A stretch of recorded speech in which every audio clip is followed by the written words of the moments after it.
Welcome to MPPSC Adda. Hope you all are doing well. Let's start with today's current affairs, that is 25th of January 2023. आप यहाँ picture में देख पा रहे हैं, ये क्या है, एक पुलिस स्टेशन की फ़ोटो है। उस पुलिस स्टेशन का नाम है चौपना। ठीक, ये अभी रिसेंटली न्यूज़ में था। क्यों न्यूज़ में था इसके बारे में हम पढ़ेंगे आगे, बट उससे पहले हम जो डेली करते हैं एमपी के गवर्नर और सीएम से रिलेटेड कुछ इंपॉर्टेंट फैक्ट्स और एमसीक्यूज हम सॉल्व करेंगे। चलिए पहला क्वेश्चन देखते हैं। Who is the shortest tenure CM, that is chief minister of Madhya प्रदेश।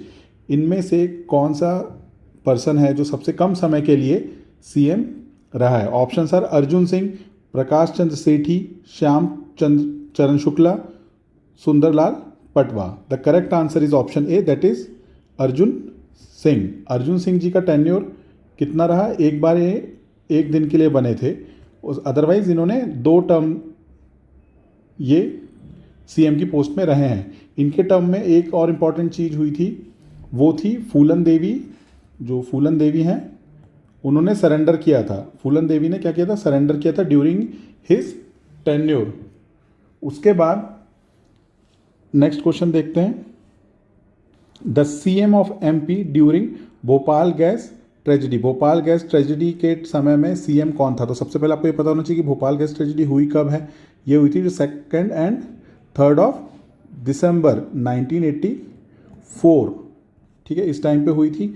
और इस टाइम पे सीएम कौन थे? Option are Kailash Nath Katju, Arjun Singh, Dwarka Prasad Mishra, Shri Motilal Vora. The correct answer is option B, that is Arjun Singh. तो अर्जुन सिंह जो थे 2 टर्म के लिए सीएम बने हैं। वो एक बार तो सिर्फ एक ही दिन के लिए बने थे, इसलिए शॉर्टेस्ट टेन्योर भी इन्हीं का है।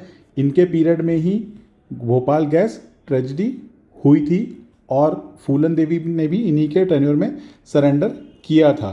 तो जो अर्जुन सिंह जी हैं ये 2 टर्म के लिए रहे हैं, शॉर्टेस्ट सर्विंग सीएम रहे हैं एमपी के। और इसके अलावा ये 2004 से लेके 2009 तक ये क्या थे? एचआरडी मिनिस्टर थे, यूनियन मिनिस्टर, वो भी यूनियन कैबिनेट मिनिस्टर थे ये। ठीक है, 2004 से 2009 में मनमोहन सिंह की गवर्नमेंट में ये एचआरडी यूनियन मिनिस्टर थे। ठीक है, बाकी जो और भी नाम लिखे हैं यहाँ पे सीएम के, उनके बारे में आपको कुछ चीज़ें पहले भी बता चुका हूँ। जैसे कि कैलाशनाथ काटजू के बारे में मैंने आपको बताया था कि ये किसी 2 स्टेट के गवर्नर भी रहे हैं। मुझे कमेंट बॉक्स में बताएं किस स्टेट के ये पहले गवर्नर रह चुके हैं। और द्वारका प्रसाद मिश्र जी की जो भी राइटिंग्स हैं या उनकी बुक्स मुझे कमेंट बॉक्स में आप बताएं। Now the next question. Chief minister who has one maximum assembly elections from a single legislative assembly seat. आपको ऐसे सीएम का नाम बताना है इनमें से जो कि मैक्सिमम टाइम सेम सीट से जीते हैं। Option are Babulal Gaur, Uma Bharti, Kamal Nath, Arjun Singh. Question को एक बार फिर से पढ़िए। ऐसे सीएम जो maximum number of times same legislative assembly की सीट से जीते हैं। Answer is Babulal Gaur. बाबूलाल गौर जो हैं ये 10 टाइम्स सेम लेजिस्लेटिव असेंबली की सीट से जीते हैं। और उस असेंबली सीट का नाम क्या था? गोविंदपुरा। गोविंदपुरा ये कहाँ पे है? भोपाल में। यहाँ से 10 बार रहे हैं लेजिस्लेटिव असेंबली के मेंबर। ठीक है, भोपाल में गोविंदपुरा जगह है, वहाँ से। इनको क्या बोला जाता था?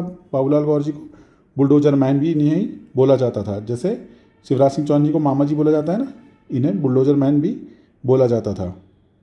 Next question.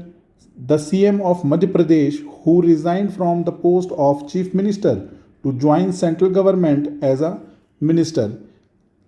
एमपी के ऐसे चीफ मिनिस्टर जिन्होंने अपनी चीफ मिनिस्टर की पोस्ट से रिज़ाइन दे दिया था क्योंकि उन्होंने सेंट्रल गवर्नमेंट में एक मिनिस्ट्री ले ली थी, कैबिनेट मिनिस्टर बन गए थे। तो option are Motilal Vora, Sunderlal Patwa, Digvijaya Singh, Bhagwantrao Mandloi. The correct answer is Motilal Vora. इन्होंने अपनी सीएम की सीट छोड़ दी थी क्योंकि इन्हें कैबिनेट मिनिस्टर की एक पोजीशन मिल गई थी। ठीक है, चलिए आगे देखते हैं अब करंट अफेयर्स की तरफ। Which district is at the first place in Madhya Pradesh in the implementation of chief minister Bal Ashirwad योजना। चीफ मिनिस्टर बाल आशीर्वाद योजना में फर्स्ट प्लेस में मध्य प्रदेश का कौन सा डिस्ट्रिक्ट आया है? मतलब उसके इम्प्लीमेंटेशन से रिलेटेड यहाँ पूछा गया है कि बाल आशीर्वाद योजना जो है, सीएम बाल आशीर्वाद योजना, उसके इम्प्लीमेंटेशन में फर्स्ट पोजीशन पे, फर्स्ट प्लेस पे कौन सा डिस्ट्रिक्ट आया है? Option are Jabalpur, Barwani, Balaghat and Narsinghpur. The correct answer is Jabalpur. Jabalpur chief minister Bal Ashirwad योजना में फर्स्ट आया है इम्प्लीमेंटेशन में उसके। Next question, recently which bench of Madhya Pradesh high court is running the समाधान आपके द्वार एक्शन प्लान। समाधान आपके द्वारा एक्शन प्लान किस बेंच के द्वारा हाई कोर्ट की चलाया जा रहा है? देखिए हमारा जो हाई कोर्ट है उसकी कितनी बेंचेस हैं? उसकी 2 बेंच है। कहाँ कहाँ पे है? एक है आपके ग्वालियर में और एक है आपका इंदौर में। ठीक है, ये दोनों बेंचेस कब बनी है? 1968 में बनी है। और हमारा high court, Jabalpur high court जो है वो कब बना है? 1956 को, 1 नवंबर को ही बन गया था। ये उसका इस्टेब्लिशमेंट ईयर और डेट दोनों आप याद रखें। ठीक, तो करेक्ट आंसर इज ग्वालियर। ठीक है, ग्वालियर की जो बेंच है वहाँ पे ही क्या प्रोग्राम चलाया जा रहा है? समाधान आपके द्वार एक्शन प्लान। ठीक, और 2 चीज़ आप याद कर लीजिए, हाई कोर्ट 1 नवंबर 1956 को इस्टेब्लिश हुआ है। 2 बेंचेस हैं ग्वालियर और इंदौर, वो कब इस्टेब्लिश हुई? 1969 में। अब एक बहुत इंपॉर्टेंट क्वेश्चन है, it says in which district of Madhya Pradesh the 6th agriculture college will be started recently और सून। बहुत जल्दी ही कहाँ पे 6 एग्रीकल्चर कॉलेज जो है वो स्टार्ट किया जाएगा। इसका मतलब है कि अभी ऑलरेडी कितने एग्रीकल्चर कॉलेज हैं हमारे यहाँ? अभी ऑलरेडी 5 एग्रीकल्चरल कॉलेज हैं। कहाँ कहाँ पे हैं? जैसे कि मंदसौर में एक है, ठीक है, दूसरा सीहोर में है, फिर विदिशा में है, ठीक है, उसके बाद इंदौर में भी एक है और खंडवा में भी है। तो ये आपको याद रखना है कि 5 जो हमारे एग्रीकल्चर कॉलेज है वो यहाँ है, और जो 6th जो आने वाला है वो पूछा गया आपसे option sir, Khandwa, Sehore, Panna and Vidisha. The correct answer is Panna. Panna में एक और कॉलेज यहाँ पे खोला जाएगा एग्रीकल्चर का। अच्छा, एग्रीकल्चर की 2 यूनिवर्सिटीज़ भी हैं हमारे यहाँ। 2 यूनिवर्सिटी कौन कौन सी एग्रीकल्चर की? पहली यूनिवर्सिटी है जवाहरलाल नेहरू कृषि विश्वविद्यालय। ये कहाँ पे है? ये है जबलपुर में। इसका इस्टेब्लिशमेंट कब हुआ था? 1964 में इसे इस्टेब्लिश किया गया था। और जो दूसरी एग्रीकल्चर यूनिवर्सिटी है उसका नाम है राजमाता विजयराजे सिंधिया यूनिवर्सिटी। ये कहाँ पे है? ये है ग्वालियर में, राइट। और इसका इस्टेब्लिशमेंट ईयर है 2008। फिर से रिवाइज कर लीजिए, अभी तक 5 एग्रीकल्चर कॉलेज थे, 6वां एग्रीकल्चर कॉलेज का ओपन होने की घोषणा की गई है। वो कहाँ ओपन होगा? वो होगा पन्ना में। 2 एग्रीकल्चर यूनिवर्सिटी हैं एमपी में। फर्स्ट इज जवाहरलाल नेहरू कृषि विश्वविद्यालय जबलपुर, जो कि 1964 में इस्टेब्लिश किया गया था। और दूसरा जो कॉलेज है वो जो यूनिवर्सिटी है वो 2008 में ओपन की गई थी। कहाँ? ग्वालियर में, जिसका नाम है Rajmata Vijayaraje Scindia university, right. Now moving forward to the question. जो आपने पिक्चर देखी थी फर्स्ट पेज में, वहाँ पे क्या दिखा था आपको? चौपाना पुलिस स्टेशन, ठीक है, चौपना पुलिस स्टेशन। तो क्वेश्चन है, in terms of solving crime Choupna police station is at the 6th place in the country and at 1st place in Madhya Pradesh. In which district this police station is located. ये जो police station है जिसका नाम है Choupna police station, ये MP में 1st rank पे है। किस चीज़ को लेकर? In the category of solving the crimes. Crime solving में 1st रैंक एमपी में किस स्टेशन की? चौपना पुलिस स्टेशन की है। और इंडिया में ये 6th पोजीशन पे, टॉप 10 में केवल एक ही ऐसा पुलिस स्टेशन है एमपी का जो टॉप 10 में है, वो है चौपना पुलिस स्टेशन। और ये रिपोर्ट किसकी है? ये होम मिनिस्ट्री की रिपोर्ट है, ठीक है, ये होम मिनिस्ट्री की रिपोर्ट है। होम मिनिस्ट्री की रिपोर्ट के अनुसार इसमें से किस जिले के अंदर ये चौपना पुलिस स्टेशन आता है, आपको ये बताना है। Option are Indore, Betul, Narsinghpur and Vidisha. The correct answer is Betul. Betul का जो चौपना पुलिस स्टेशन है वो क्राइम सॉल्विंग में 1st रैंक है एमपी में और 6th रैंक है मध्य प्रदेश में, राइट। नेक्स्ट क्वेश्चन, इन स्वच्छ सर्वेक्षण 2023 the tagline of cleanliness, Indore छुएगा स्वच्छता का 7वां आसमान। ये एक टैगलाइन बनाई गई है इस बार।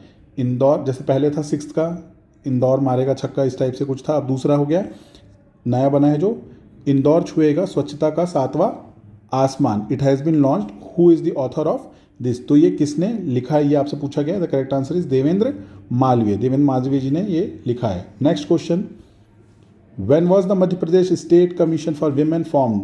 मध्य प्रदेश का जो विमेन कमीशन है वो कब फॉर्म किया गया है? Your option are 1 February 1994, 23 March 1998, 13 September 1995 and last is 11 April 2017। The correct answer is 23 मार्च 1998, ये याद कर लीजिए। ये डेट्स भी जो दो दिख रही हैं आपको, 1 फरवरी 1994 और 13 सितंबर 1995, ये मैं कल डिस्कस कर चुका हूँ आप लोगों से। ये भी कोई बड़े इंस्टीट्यूशन या ऑर्गेनाइजेशन की इस्टेब्लिशमेंट डेट है। तो अभी हम फिर से एक बार याद कर लेते हैं। 23 मार्च 1998 को Madhya Pradesh state commission for women establish किया गया। 1 फरवरी 1994 को एमपी स्टेट इलेक्शन